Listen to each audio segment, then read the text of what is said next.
Bonsoir à toutes et à tous et bienvenue sur Shikouni FM. Merci de nous être fidèles. Merci également de nous recevoir chez vous. Vous êtes tous concentrés devant votre chaîne 10 de la TNT, Shikouni FM TV étant aussi à vos côtés pour soutenir les associations. Et pour ce soir, nous avons la chance et l'honneur d'inviter parmi nous ici l'association de Mayotte, une association à vocation multiple. Les voix de l'unique raison parmi nous. Bonsoir Madame Tamarati Abdoumadi. Bonsoir Monsieur. Bonsoir également Monsieur Ahmad Abdoumadi, qui est aussi membre fondateur de cette belle structure basée à Tingoni et compagnie. Bonsoir. Nous allons d'ailleurs vous poser une première question. La vie associative en est une raison aussi de coexister, de coopérer, de faire vivre un quartier. Pour vous, d'où vient cette initiative, monsieur? Eh bien, l'initiative vient du fait que Mayotte a pris un autre envol qui n'est pas forcément agréable, puisque plus le temps passe, plus on découvre des situations, excuse-moi du terme, nauséabondes. Alors donc, si nous, les autochtones, on ne prend pas nos responsabilités, il ne faut pas croire que il va y avoir de changements venant d'ailleurs. Ça, c'est pas possible. Alors donc, il faut d'abord compter sur nos efforts avant de compter sur les efforts des autres. Alors donc, nous sommes arrivés vraiment à un stade où on ne peut pas rester les bras croisés. Alors en 2011, nous avons créé cette association pour pouvoir justement répondre aux attentes de l'île, notamment à la tranquillité sociale. Alors donc, moi qui suis très spirituel, je pensais c'est parce que c'est moi qui ai donné le nom de l'association VUR, voix avec eux, S. Pourquoi S? Parce que les voix peuvent être multiples. Vous voyez et puis, unique raison. Pourquoi? Parce que je ne voulais pas la démocratie. Pas de démocratie là-dessus. J'étais très radical que notre but, notre cible, c'est la tranquillité. Il ne devrait pas y avoir de bifurcation. Vous voyez? Alors, il faudrait qu'on aille tout droit au but. La raison pour laquelle j'ai choisi ce terme radical, vous voyez, VUR. Alors donc, passer par la spiritualité, ma foi, ça serait, à mon sens, le droit chemin, la voie qu'il faut suivre. Dans la mesure où vous savez très bien que nous tous, on est passé par les Chioni, vous voyez. Aux Chioni, on a été éduqué de la manière où on devrait reconnaître le droit d'aînesse, vous voyez, savoir exactement, on nous a appris toujours qu'un tel, il faudrait le respecter, vous voyez, se respecter et puis respecter les autres. Alors donc, même la nature, il faudrait la respecter, vous voyez. D'ailleurs, ça fait partie, bien sûr, des missions que le prophète Adam, vous voyez, qu'on lui a donné, parmi lesquels, justement, il a été dit dans un verset, La taqtulu nafsa allati harrama Allah illa bil haqqi. Il y a ça, il y a également la tufsidu fil ardi ba'da islahiha. Vous voyez, tout ça veut dire qu'il ne faut pas apporter des désordres, vous voyez, sur terre. Et les désordres, quand on parle de désordre, il y a le respect de la nature en général, commençant par l'homme, et puis les espèces animales, et aussi les espèces végétales. Tout ça, c'est à respecter. Alors là-dessus, nous avons pas mal d'activités à mettre en place. C'est ce qu'on voit aujourd'hui, d'accord, se développer. C'est ce qu'on voit aujourd'hui à Compagnie, vous voyez. Pratiquement tous les mois, nous avons des actions à mener dans ce sens-là. Oui. Alors donc, le fait de rassembler tous ces jeunes-là autour des actions d'hygiène sous forme de ludique, ma foi, c'est un moyen justement de pouvoir prendre ces jeunes-là dans un système justement de pouvoir développer des idées, mettant notre île, vous voyez, en sécurité. Parce que la sécurité commence par d'abord le moral. Vous voyez, quand on n'a pas, comment on dit ça, l'éducation morale et civique, alors donc on serait capable de faire n'importe quoi. Alors donc l'association prend en charge un certain nombre de jeunes de la commune autour des thèmes, voyez, qui parlent un peu de civisme, de la civilité, voyez, de l'hygiène, tout ça, tout ce que l'on veut. Alors, je crois que depuis que cette association est mise en marche, il y a un peu de changement. Il y a un peu de motivation. Les jeunes y viennent. Et on essaiera d'étaler, vous voyez, d'étaler nos compétences dans les autres villages. Pourquoi ne pas mettre, bien sûr, en synergie les jeunes de Kombani et les jeunes de Birereni, vous voyez, parce que c'est là où il y a vraiment le bas blesse.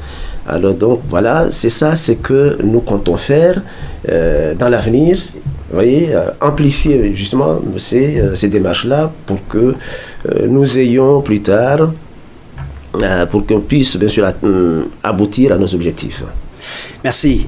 D'ailleurs, c'est aussi une manière aussi briève d'ailleurs de présenter votre action et votre association. D'ailleurs, je m'oriente vers vous, madame. Quelle serait votre place au sein de cette initiative partagée parce que la tranquillité, certes, est bien évoquée, mais il y a aussi le côté social qui est si bien valorisé autour de votre structure. Quelle serait votre place et la place des autres aussi au sein de l'association ? Alors, moi, ma place au sein de l'association, c'est justement l'action de réunir, d'encadrer, un peu gérer les jeunes, mais aussi de mettre en place des actions d'ailleurs intergénérationnelles, comme il a expliqué au début que avant on nous inculquait le respect envers les aînés, mais aussi le respect de soi-même. Et du coup, nous tenons beaucoup à cet aspect intergénérationnel afin d'apprendre de nos aînés certaines choses qui ne sont plus d'actualité aujourd'hui. Et puis, je fais partie de ceux aussi qui mettent en place les projets, comme le projet de nettoyage qu'on a fait, comme aussi pour appuyer ce qu'il a dit sur le respect de l'environnement. Nous avons fait une première action dans le quartier Filaouni. On a nettoyé le quartier, ce qui a incité notre quartier qui nous a appelés à l'appui pour nettoyer leur quartier. Donc on l'a fait le week-end dernier. On a d'abord fait une journée de sensibilisation et puis le lendemain on a fait le nettoyage. Et voilà, c'était une bonne action où on était vraiment intergénérationnel. Il y avait nos mamies, nos mamans, parce que d'ailleurs c'était en collaboration avec l'association Nourul Abswar de la commune de Tingoni. Donc nous étions tous réunis pour promouvoir cet aspect respect de l'environnement, mais aussi c'était aussi une façon de lutter contre les maladies vectorielles telles que le chikungunya qui est en évolution en ce moment. Alors monsieur Ahmad, votre champ d'action est assez libre. C'est ça ce qui est intéressant par rapport à votre association, c'est cette liberté de choix, en termes de choix, mais pas que, parce que vous initiez à la fois, vous rassemblez d'un côté et vous mettez en action. Lorsque vous souhaitez mettre en place, ne serait-ce qu'une action de nettoyage, comment vous vous prenez vous vous retrouvez autour d'une table avec les générations, parce qu'elle a parlé tout à l'heure de la génération aussi, qui se mettait ensemble pour faire ensemble. Comment ça se passe d'ailleurs au sein de votre association? Là, vous me poussez à rectifier un peu les débuts de votre interrogation, le fait que nous avons un champ d'action libre. Non, il n'y a pas de liberté. Je disais tout à l'heure que la démocratie n'existait pas dans les vues.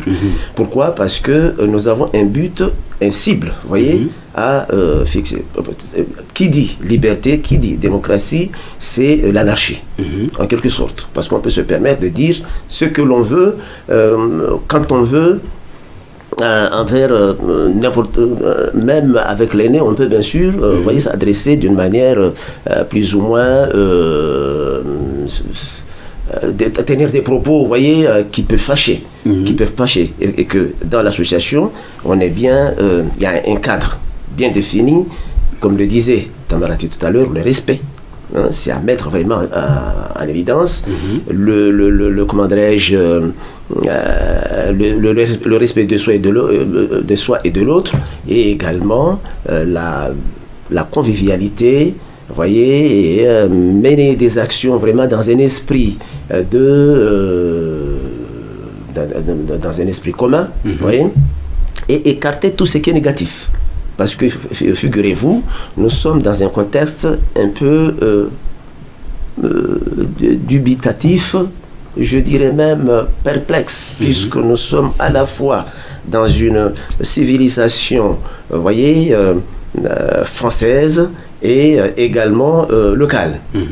Ces deux civilisations, jusqu'au jour d'aujourd'hui, on n'est pas encore arrivé à un stade où on arrive à faire la part des choses. Vous voyez? Et cet amalgame-là, cette ambiguïté, c'est justement à mettre... il faut enlever cette ambiguïté pour que le jeune Maoré puisse se retrouver. Qu'il sache qu'il y a quand même des points négatifs, vous voyez, que nous avons connus de la civilisation française, bien évidemment qu'il y ait aussi des points négatifs que nous, les Maorés, que nous avons connus. Et c'est là où il faudrait bien sûr faire le tri.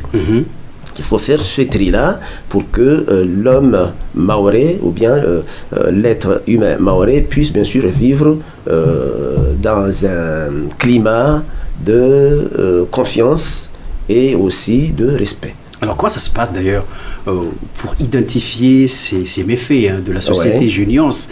Vous y arrivez à les identifier facilement sur le terrain? Comment ça se passe d'ailleurs? Tout à fait, parce que rien qu'avec comment dirais-je, les agissements verbaux ou bien physiques, tout peut se détecter. Vous voyez?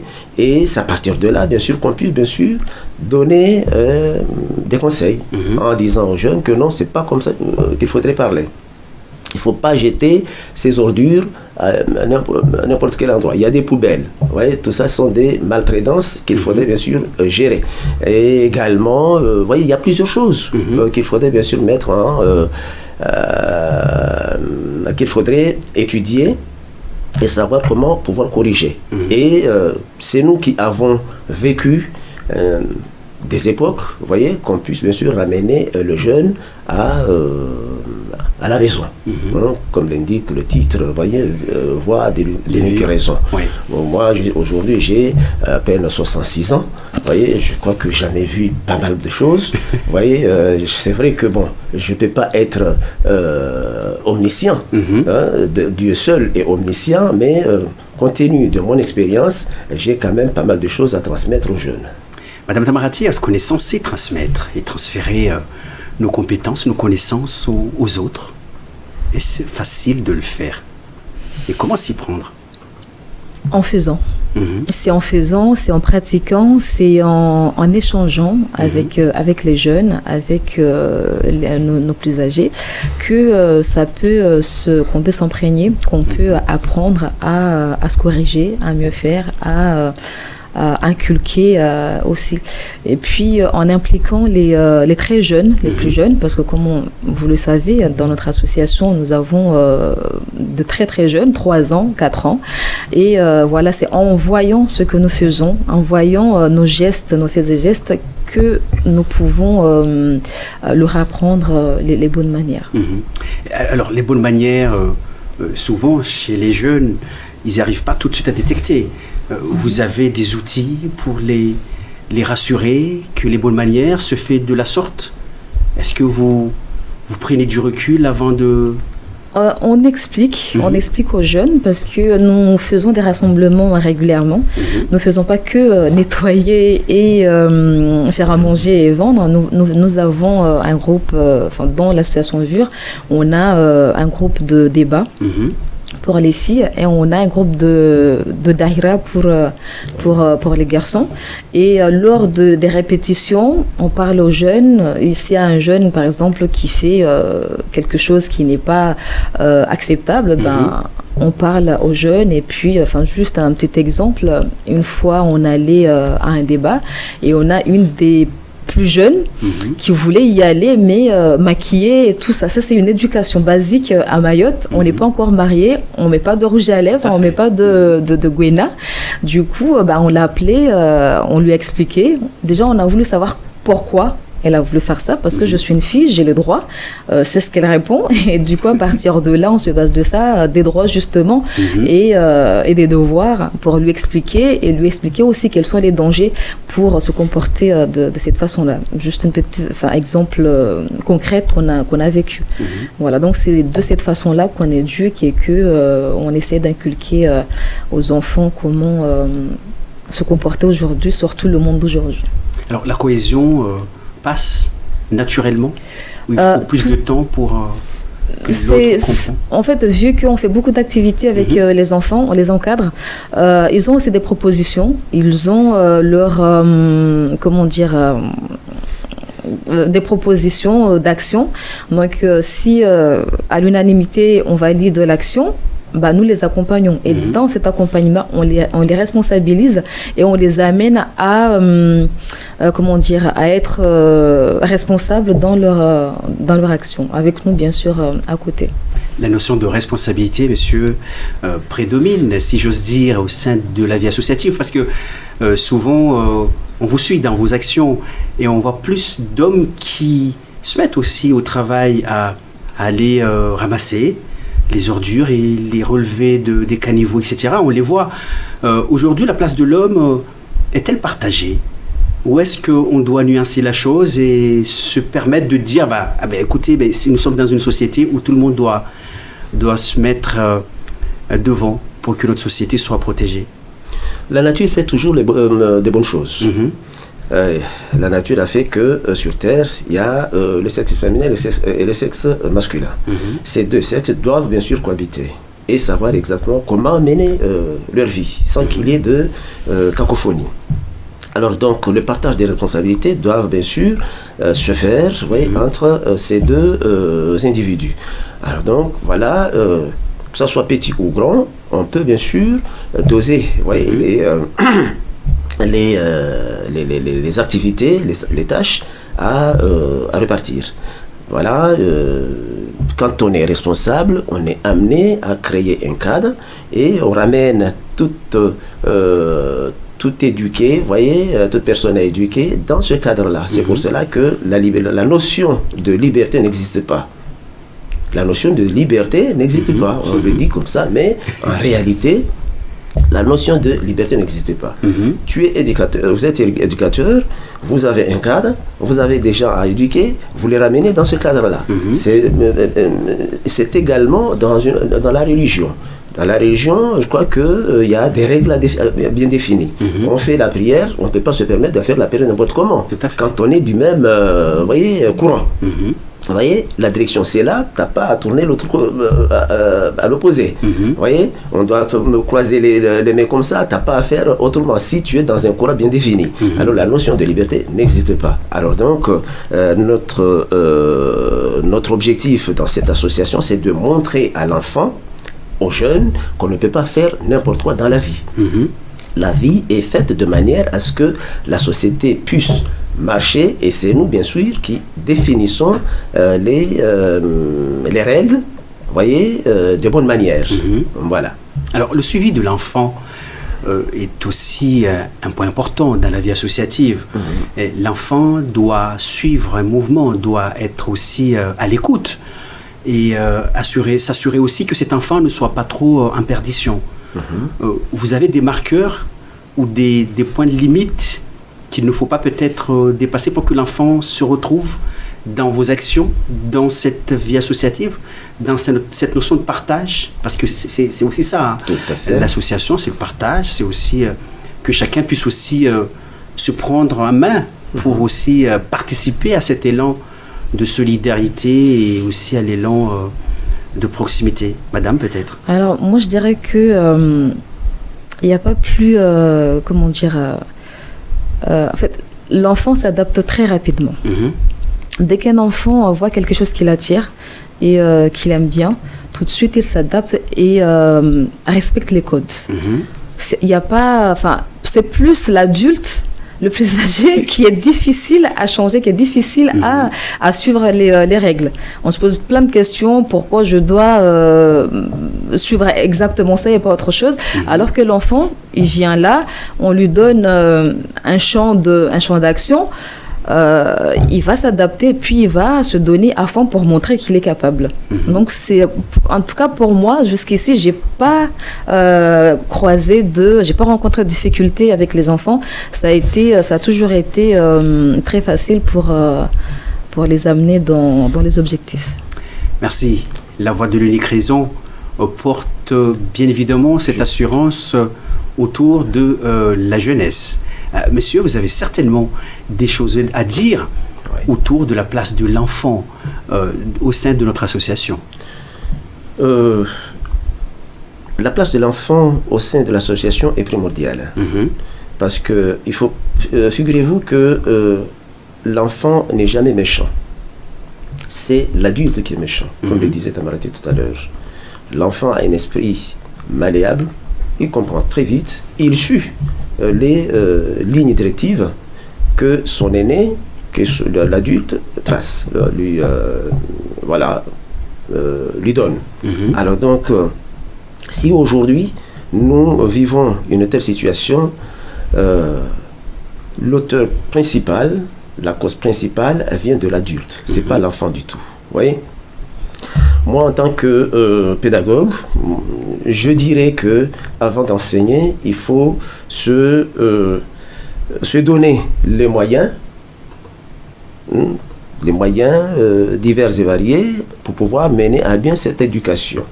Alors donc, avec nos enfants, nous avons tous les moyens. Il ne faut pas se contenter que les moyens viennent du ciel, c'est-à-dire de Paris. Si ça vient de Paris, dans ce cas-là, on ne pourra rien faire. D'accord ? Il faut gérer les choses avec les moyens de bord. Nous avons pleinement de choses à mettre en place pour pouvoir régler nos enfants. Vous voyez, pour pouvoir régler, c'est trop fort peut-être le mot, redresser autant, mais pour pouvoir mener l'enfant, vous voyez, dans une démarche de bien comprendre les choses, lui dire que bon, aujourd'hui tu es enfant certes, mais demain tu seras adulte, tu prendras ma place, moi je vais disparaître, et c'est à toi bien sûr de prendre le relais. Et ces responsabilités-là, ça s'apprend, mais ça ne vient pas du ciel. Et qui devrait inculquer de telles bonnes manières à l'enfant, bien évidemment, c'est l'adulte averti. Quand on laisse l'enfant jusqu'à un âge adulte, le monde va devenir certainement anarchique. Raison pour laquelle il faudrait prendre le taureau, comme on dit l'expression, par les cornes. Voilà, par les cornes. Voyez, et n'est jamais trop tard. Le Maori ne doit pas se dire que là c'est fini, on est cuit, voyez, les carottes sont déjà cuites, bon, on baisse les bras. Non. Non, il ne faut pas être feignant dans la vie. Il ne faut pas être feignant. C'est maintenant qu'il faudrait retrousser les manches. Et c'est quand il y a un problème, c'est là où on voit le vrai homme. Le vrai homme. Vous voyez, et ne laissez pas les choses, la situation pourrir. Et il faudrait se lever et dire, bon, je vais apporter mon soutien, voyez, apporter ma petite pierre à l'édifice. Alors, juste peut-être, je ne vais pas tout de suite évoquer le cas d'urgence, mais peut-être que ça nous arrive dans des associations d'identifier un cas spécifique, un cas isolé. Peut-être qu'il faut se mettre autour de la table et en discuter, en parler. Est-ce que c'est plus fluide, c'est plus facile au sein de votre association d'identifier et de revenir autour de la table et discuter du fait en question? Comment ça se passe? Oui, en fait, dans ces choses-là, je crois que le premier élément à mettre en exergue, c'est les parents. Les parents doivent prendre les choses en main. Parce qu'une fois que le parent est un peu réticent, se met en retrait, il est clair que l'enfant ne peut pas bien sûr suivre les pas. Oui, il faudrait que les parents prennent les choses vraiment en main pour qu'on puisse bien sûr sortir de l'auberge. L'éducateur tout seul, ou bien l'enseignant tout seul, ou bien l'association tout seul, ne peut rien faire sans le consentement, sans l'accord des parents. Fort heureusement, nous avons des parents qui jouent le jeu, voyez, et puis voilà, à partir de là, on arrive bien sûr à mettre en place des belles actions et les enfants, les jeunes sont très motivés. Ils y sont là. À titre d'exemple, dans le Daïra, nous avons à peine 61 jeunes, voyez, qui sont là. Et là, on est débordés. Et tous les jours, ils y viennent. Ils y viennent. Il nous faut faire appel à des gens de l'extérieur. Vous voyez, si je dis de l'extérieur, c'est-à-dire des autres quartiers. Parce que ça, c'est une association qui se trouve à Filaouni. C'est un des quartiers de Kobani. Madame, quels sont les moments forts de votre association? C'est des retrouvailles ou au moment d'action qui vous semblent plus honorables dans le cadre de la vie associative? Je dirais plus après les actions. Quand on fait le bilan, quand on se réunit pour parler de l'action en question et qu'on voit le résultat et qu'on voit l'impact que ça a donné à la population de la commune. Et voilà, ce sont ces moments-là qui nous rendent fiers, on se dit, voilà, on n'a pas travaillé pour rien, on n'a pas travaillé que pour Filaouni, on a travaillé pour Kombani, mais aussi pour la commune, et nous espérons que ça fasse écho à Mayotte entier. Alors, il y a aussi la durabilité qu'il faut peut-être tenir, parce que certes, vous faites beaucoup d'actions autour de nettoyage, mais il faut aussi s'assurer que ce que vous faites ne sert pas que pour le jour du nettoyage, mais qu'il y ait aussi une certaine durabilité, une prise de conscience de la part de la population. On est souvent, on connaît Kombani, Kombani commence à se développer, ça accueille, ça repart, ça revient. Vous y avez pensé également à cet élan sur la durée? La durée dépendra de notre vie aussi. On est limité. Bien sûr. C'est pour cela que nous créons pas des remplaçants, mais des relais. Vous voyez, on crée des relais. Sous réserve, quand on quitte ce bas monde, qu'il y ait des gens qui prendront bien sûr le relais. Et quels sont ces gens-là? C'est bien évidemment ces jeunes. Oui, et on a bon espoir que ces jeunes-là, certainement, ils vont faire ce que nous faisons aujourd'hui. Vous voyez, quelque part, même si par exemple, on n'a pas le résultat escompté dans l'immédiat, mais toujours est-il, ça va rebondir un jour. On aura les résultats un peu plus tard. Parce que je prends mon exemple. Mon père m'a toujours tenu la main pour aller à la mosquée. Quand j'allais à la mosquée, j'allais juste pour faire les prières de mon père. Vous voyez? Parce que je n'avais pas la notion de l'intérêt. Vous voyez? Tout à fait. Et une fois que mon père, à force de me tenir la main, me mettre en contact avec les spirituels, les fondis, enfin j'ai compris. J'ai compris le rouage, voyez, l'intérêt de la chose. Aujourd'hui, je ne fais plus les prières de mon père. Je fais les prières de Dieu. Vous voyez, la raison pour laquelle je disais que si on n'a pas les résultats tout de suite, mais plus tard, je suis persuadé que il va y avoir une bonne... les résultats, on les verra plus tard. Ça, c'est sûr. Tout à fait. Pour compléter, je me permets. sur la relève, nous avons 2 chanteuses de débat qui ont eu leur bac, qui ont dû du coup quitter Mayotte. Et vu qu'on avait déjà préparé d'autres jeunes un peu plus moins âgés qu'elles, qui sont on en a une qui est au collège, en 6e, bah, elles ont pris la relève. Donc c'est comme ça qu'on va pouvoir relayer les choses pour que ça se pérennise.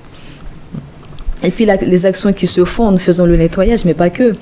Nous faisons, l'une des premières actions qu'on a fait, c'est la construction du Zawiya de Chilaouni. Nous sommes les premiers à avoir aussi commencé la madrasa à Kafeni, à l'étage. Donc il y a des traces qui vont être là, je pense, jusqu'à notre disparition, nos disparitions respectives. Donc le travail est fait, est bien fait, et il est là et il restera là pour représenter les vures encore et encore. Voilà. Il y a des moments où on crée des poèmes, vous voyez, et on les fait jouer dans quelques petites scénettes avec ces jeunes-là, pour pouvoir bien sûr les toucher du doigt, vous voyez, la situation telle que nous vivons aujourd'hui. Voilà, et ma foi, ça c'est une concrétisation permettant à l'enfant de pouvoir s'imbiber, comprendre au mieux la situation et pouvoir rebondir pour pouvoir corriger, voyez, tout ce qui est négatif. Voilà. Merci. Nous allons marquer d'ailleurs une courte pause et puis on arrive dans un instant autour de la vie associative et cette fois-ci, ça sera la version locale.